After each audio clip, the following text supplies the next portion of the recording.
भूसंपादन करताना शेतकऱ्यांवर अन्याय करू नये, पालडोंगरीतील शेतकऱ्यांची मागणी।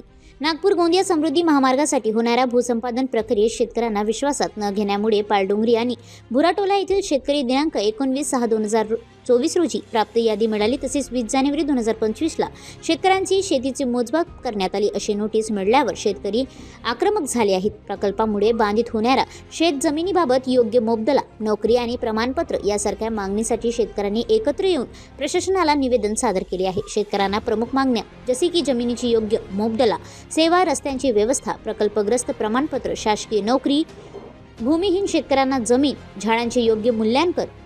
जर मागण्या मान्य करण्यात आली नाही तर आंदोलनाचा मार्ग पत्करण्यात येईल असा इशारा शेतकऱ्यांनी दिला आहे। यावेळी प्रवीण कुमार पटले, जिल्हा परिषद सदस्य विनोद उईके, उपसरपंच सिद्धकुरा पटले, सेवा सहकारी सोसायटी अध्यक्ष दिलीप कुमार रहांगडाले, ग्रामपंचायत सदस्य रेखाल रहांगडाले, तिलकचंद पटले, दिलीप चौधरी, गणराज हरिंगखेडे, भूमेश ठाकरे, योगराज ठाकरे, नंदू ठाकरे, हिरालाल पंधरे, लेखराम पटले यासह समस्त गावकरी उपस्थित होते।